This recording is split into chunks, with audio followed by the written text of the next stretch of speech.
What is the best EDC on Amazon that you can get for $200? This is a question we've answered before. It's been a few years, so we are revisiting it to see how things have changed. So here is the best $200 complete EDC on Amazon. Let's do the damn thing. It's several days later. We time traveled a little bit, but we're here with our pick for the best $200 EDC on Amazon. Just as a disclaimer, we decided to forego the watch. It's something that I would have liked to have included, but a lot of you in the past videos that we've done like this have complained that, you know, I don't want to spend $50 on a watch. I don't want to watch at all. You know, put that money towards better gear. So we went no watch because a watch is highly personalized. I will say, however, that if I were to do this again and I went with a watch, I would 100% get a Casio Duro. No question, it's not even close. That's the watch I would get. So even if it's $200 or $250, Casio Duro. Okay, that's settled. Here is what we got for actually $188. We actually came in $12 under budget, or $11-ish under budget. The only thing I'm not familiar with at all is this flashlight. And this is a new knife from Kaiser, well, a knife that I didn't know existed, but we went ahead and got. Before we get started, we need to thank the people that make this channel possible. Not only you guys watching and the Patreons, but also our channel sponsors. First up is bigidesign. They make amazing pocket tools out of titanium. They have some great knives, but their newest item is this right here. This is the baseline bolt action. It's on Kickstarter right now. It is more affordable than their others. It does not adjust. It's really cool. Go check it out over on Kickstarter. We also want to thank Worksharp. They make amazing sharpeners. Their most recent is this right here. This is the folding field sharpener. But they make some of my favorites, like the guided field sharpener, as well as the Ken Onion Mark II. If you want to step up your game, you can check all that out down below. And finally, Huckberry. All the clothes you've been seeing me wear lately, that's from Huckberry. I really like their proof clothes, like this proof shirt. I'm also wearing their double knee pants right now. Really nice clothes, but also everything they have on their website that I like, there's actually a landing page for. They have knives, they have flashlights, they have watches, and all sorts of other EDC gear and stuff that's not even EDC. It's great. It's your one-stop shop for all things men. It's down below. And thank you once again to Huckberry and Big Eye and Worksharp for sponsoring the channel. Now back to the video. All right, the pen should come as no surprise. When we're going budget, we go almost every single time with a zebra pen. In fact, I think in all of these, the only thing I've gone with other than this is a Right in the Rain or a Fisher Space Pen. But for some reason, this just called to me. I didn't know the G750 existed. I would normally go F701, but this is basically the same pen, but gel. So it's all black body, but it's a gel pen instead of that fine kind of, I don't even know what you would call it for the other, but this was $850, I believe. Ooh, it's heavy. It's brass, isn't it? It's a brass body, yeah. That's got some heft to it. I actually really like that. The only thing about this that I know that I'm not gonna love is that it's a medium point, and I typically prefer fine point. You do get 2 spare refills in this. It looks like blue ink. Black ink came in it, and the refills are blue. Why would they do that? Anyway, $850 for I mean, feel this, Ricky. Yeah. It's got some heft to it. Great books. I'm not a blackout kind of guy either, but I mean, that feels really nice. And let's just write on this because I don't have any paper handy. Just how I sign all our packages. My beautiful initials. Good work. That writes really well, I'm sure. Oh, wow, it didn't smudge either. As a left-hander, that's massive. No smudging. Okay, that's cool. Moving on. Next up is the wallet. I know this one's gonna be polarizing. I actually really like this wallet. I carried this wallet personally on my own volition for a year plus, maybe close to 2 years. This is the Travax Summit wallet, Armored Summit specifically, and it is a metal wallet, so that's why I say it's going to be a little polarizing for some people. Not everybody's going to want a metal wallet. It has this RFID plate. It is just this frame here, this, and a piece of canvas or lashing. It's just a strap basically, and it's adjustable. What's cool is it has a cash slot on the back, and I might have to dig some of these cards out and show you. It has a bottle opener right here if you care about that. And if you want to put a little lanyard on it, you can. Just to show you, we've got 1, 2, 3, 4, 5, 6, 7, 8. And the thing is, these still are embossed. So you can actually probably fit more cards in this than this shows, because pretty much all my cards are flat now. They don't have embossed lettering. It is a little tricky to adjust this strap. You just have to kind of work it out. And the way I've always done it is kind of work it out and then expand it as far as you can, put your cards in, and then make it a little bit tighter. So really tight, very compact metal wallet. But The problem with a lot of these metal wallets or minimalist wallets is that they don't carry cash well. I wouldn't say this carries it super well, but it at least has an option where some of these other metal wallets do not. Let's get those out, quarter them, and you put them up under here. So this was $37. I do think you can get the Armored Summit for a little bit cheaper, like $35 from Travex. But I think for the money, this is the only one that I really cared about. We searched more for a wallet than we did basically anything else. And this was like off my radar, totally forgot about it. It's been years since I thought about the Armored Summit. And every single option was like the exact same minimalist card holder or a bifold, or it was just like the same old thing over and over and over for pages. And almost everything that was metal was a knockoff of a Ridge wallet. I think I was on page 4 before I saw the first real Ridge wallet that wasn't a sponsored ad or sponsored positioning placement or whatever for a search result. There were a bunch of knockoff dangos. Like, it was kind of sad. Anyway, I remembered the Armored Summit and searched for it on Amazon, and it popped up, and I was like, oh, well, yeah, that's a clear winner for me. Armored Summit was my favorite wallet for a long time, fit in the budget. I'm going with this 10 times out of 10 if I'm on a budget. Next up is the key situation, and we actually struggled with this quite a bit because there are so many options. And I will be the first to admit, you could definitely spend less money in this category easily. In fact, one of the options we had thought about going with was this. Both of these were off of my 20 under 20 or 25 under 20 video we did recently. These you can get for $7-ish, a titanium carabiner. I love these little things. And then just a little shackle for your keys, simple as it gets. And these are like $7 or $8. So you could do this right here for less than $20. It's not AO for everybody. I know everybody doesn't care about having a nicer keychain setup or whatever, but I want some sort of organizer like this, and I want a carabiner like this, like not a big carabiner. So this is probably the cheapest that I would go for a keychain setup, so to speak. But the key situation or solution that I ended up going with is this little carabiner from Pidgeotech.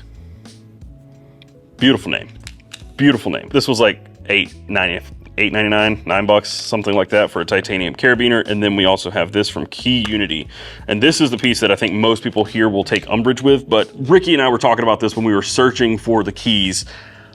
I don't know that I could go away from this setup anymore, which is a belt loop solution of some sort and a quick release with a key organizer on it. I don't know that I want to go away from that. So I'd rather spend my money on something that is very much like that. And this is a budget version, sort of a budget version of what I carry every day already. So this is from Key Unity, and oh, wow. Put your back into it. What? Is this just a swivel? Oh. No way. I thought this was a magnetic quick release. It's just a swivel? Bro, that is so disappointing.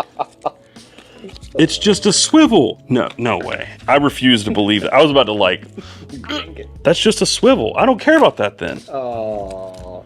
Bro. I'm upset. What a roller coaster of emotions this has been. So this would be it. That's less cool than what I planned for. Just clip on, unclip. It's not bad. It's not bad. It's not what I was hoping for, but we are gonna make that work. Pidgeotech clip and then a shackle that I don't know the brand, but it's probably Bang TI or Key Unity or something like that. It's one of those. It's probably $8. It's one of the ones we talked about in the budget video, the 20 under 20, 25 under 20, where it's...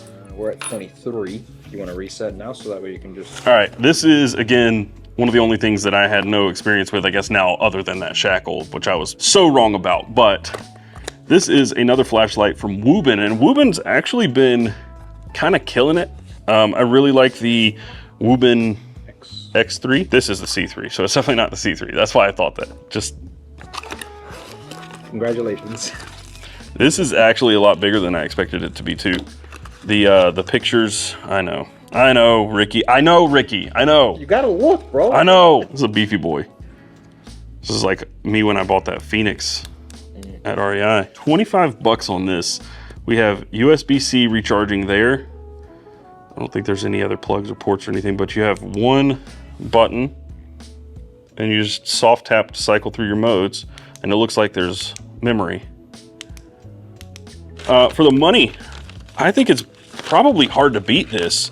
Like, I don't think this is the best flashlight in the world, not by a stretch, but it feels constructed well. The UI is pretty solid. It does look like it's got some green cast to the beam. Actually, it's pretty neutral. I don't feel good about this. I've messed up one of these before. I didn't fix it when I had the chance, and the Woobin C3, probably actually really good for 25 bucks. I didn't read well enough. I already screwed up the keys. I made that work with other stuff I bought and stayed within budget. This just isn't it. This is not best. So we are now in the future a few days, and we made a change, and I got this. This is the Lumentop Frog. It's not new. It's been out for a few years, but this is one of the smallest flashlights. And you might be asking, why in the world would you go all the way from this to this? Well, this. So this is too big. We established that. This is probably a little too small. It's actually a really good keychain flashlight because it's a side switch, which I really like. But you can take this out. This is a 10180 battery, very small, very short run times. It's good, but only for so much. So you can buy this extension tube, which turns it into a 10440, basically a AAA flashlight. And then you have what is one of the smallest and brightest AAA flashlights out there. This thing is very tiny. In fact, we have a CWF Micro Arcadium, which has long been my favorite EDC flashlight, or one of, and they both take a 10440 cell. Look at the difference in size. This one sure is, you know, boutique, you know, small batch. It's made in a garage or a shop somewhere, where this one is mass produced, but like the difference here is insane. And we are talking side switch versus tail switch, but I actually carried this yesterday, used it last night. I like this a lot. It's got a weird UI. I will be the first to admit it does have a weird UI. It is click to turn on, and that's going to go to your last used mode. So there is memory, and it's click to cycle. And when you want to turn it off, you have to click and hold. Not that bad, but what I really like about it is that you can click and hold and go straight to moonlight. You can see it's on right there. So very dim moonlight, which I like. You can still click to cycle through. You can double click to turbo, and that is also true from the off position. Whoops. Oh, I clicked it 4 times, but not exceedingly bright, but for a little EDC light, I think it's plenty bright, and it's extremely small. The only downside that I can think of, there is no clip, but you can put it on a key ring if that's your jam. Honestly, this has been riding in my 5th pocket. I'm a big fan of that. And if you need, I don't know if it works with a AAA. It just said 10440, so I don't think you can put a AAA in there. But what it does have is a charger. So you can take this off, screw this charging cap on, and you can be charging that. And if you just happen to need it while that's charging, you can just continue to use it with this other battery. I know that's a really weird scenario, but you can also just charge your battery in a battery charger. But I'm saying it has this external charging option, which is not gonna be everybody's favorite. You have to keep up with this. But if you're using 10440s, you can just use a battery charger. I think it's pretty adaptable. The downside to this is that this whole package is 50 bucks. It's not cheap for what it is. I mean, it's literally double the price of this, but in terms of me actually carrying and using it, I'm going with this almost every time. There are much cheaper AAA battery flashlights that you can get, but I don't like twist function. Tail caps are good, or tail switches are good, but I really like that side switch function on this. I like this. The last thing I'll say about the Frog is that there are people out there who much prefer the Lumentop Frog 1.0. This is the 2.0. The 1.0 has a much more adaptable UI, and for some reason, they dropped it for this really weird UI, but it's not enough for me to say I don't like this flashlight. I think it's really cool. It's adaptable. You can use it in a few different ways, and all you have to do is get this extra extension tube for it, and you can have one of the coolest and smallest AAA flashlights out there. So back to what we were talking about, but we did get rid of the Woobin for the Lumentop Frog with extension tube. All right, this one was an absolute no-brainer. I have included this in so many videos like this. I know Zach does not like the power pint. I bought one and sent it to him and he said he didn't like it. I love the power pint. I think it is one of the best bang for buck multi-tools out there. I think it's one of the best in its size because most multi-tools are much larger, so there's not much competition to begin with. And Leatherman has discontinued anything that did really compete with this other than the Skeletool, which is a totally different tool. I think the power pint's great. And I got this one for $35. It's a $50 multi-tool and it wasn't even on sale. It's just like gone down in price, I guess. I don't know, but this has always been a $50 multi-tool in every video we've done until now. I saw this and it was 35 bucks and I said, there's no chance I'm getting another multi-tool. Let's get another power pint. So that's what I did. This is probably the 5th or 6th power pint I've purchased. I've given some away, I've lost some. I then found those and then gave those away. I just like the tool and I want other people to like it as well. So I'm gonna keep talking about it until you like it. And if you don't like it, I'm gonna keep talking about it. Eventually, you'll like it too. Okay, is that aggressive enough? All right, I love this thing. I truly do because it's small enough, it will actually fit in a 5th pocket and it's got a decent set of tools on it. I wouldn't say the tools are amazing because they're not, and that's not what makes this thing great. What makes this thing great is that it's great pliers in a very small form factor. The other small multi-tools, the Leatherman Squirt and the Gerber Dime, things like that, have much less robust pliers on them. The handles are smaller. These are just the right size to have something on you every day. Yeah, I have been carrying the Leatherman Arc for months now, but this was a tool that I had in my pocket every day for at least a year and a half, maybe 2 years. So your tool set on it, I know we've gone over this before, we'll go through it quickly. We have a full serrated blade, very small, but full serrations. We have a can opener, a Phillips head, a bottle opener with, I really don't know what that's meant to be. I think that's just to get it out of there. And then you have a pair of pretty decent scissors. These work pretty well. Now they are locking, so this is locked open. You can push this little black tab in here and unlock, but as an amazing subscriber told me, you can actually just open up another tool and it'll open the lock enough to be able to close it. So you don't have to open. So if you were using this, the reason that's so nice is because if you're using it like this right here and you want to close this tool, you would normally have to open this to get access to that. But instead you can just like pull this one a little bit, like the scissors here, and then close it, which is actually really nice.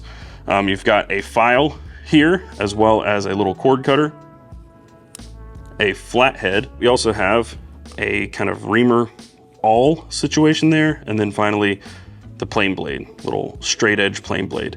You've obviously got some pliers here, and then you have a 1/4 inch bit driver right there. This just clamps down on a 1/4 inch bit. And the other thing that works really well is the Leatherman ratchet driver or Leatherman extender. They work in this as well. So you can clamp them when they're horizontal this way. It works really well. So this is a really cool, small tool that gets a lot done. It punches above its weight. It's the power pint, 35 bucks. It's a no-brainer. All right, we also were pretty certain about the knife. When we started, I was like, we should probably do the Civivi Cindy because it doesn't get talked about enough.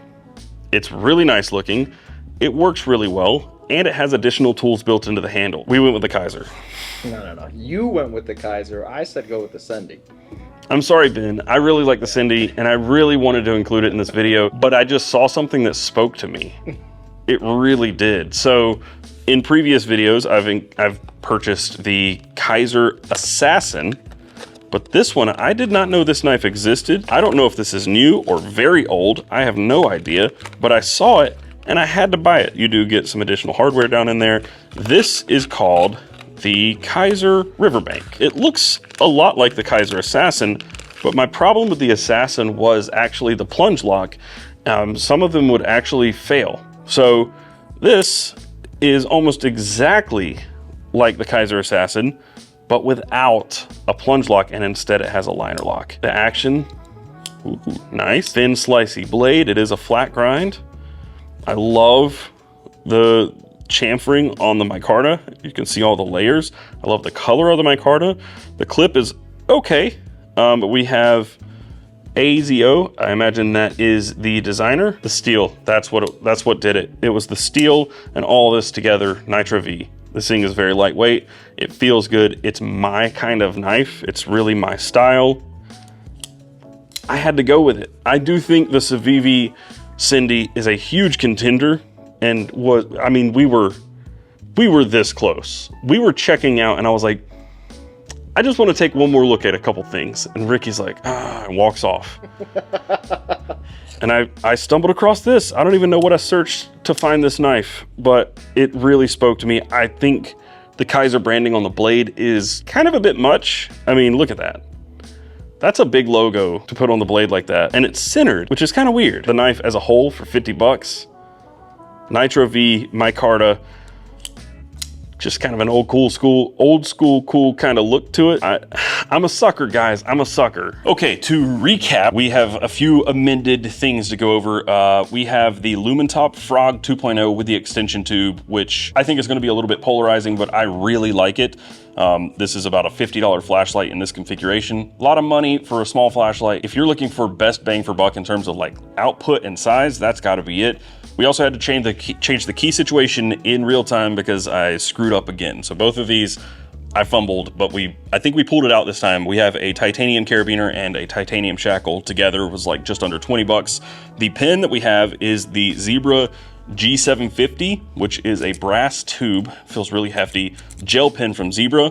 I actually really like that. That was probably one of the more surprising things for me. The knife we chose is the Kaiser Riverbank, which is a Nitro V flipper on bearings with natural micarta. Like, it checks so many boxes for me. The wallet is one that I've carried myself personally for years, and that is the Travex Armored Summit wallet. And I really like how compact and stout it is. I also like that it does have a carry option for some cash, even if it's just a little bit. And that's about 37 bucks. And then finally, we have the SOG Power Pint, which is again, one of my favorite small EDC style multi-tools. And they're normally 50 bucks, and we got this one for 35. I think this is a solid kit. Like, we are missing a watch. I know, we already said it'd be a Casio Duro if we had one, but for this, it'd be hard to beat for me. I think I did pretty good. So let me know how you feel I did in the comments down below, what you would have changed or done differently, and where we should do this next.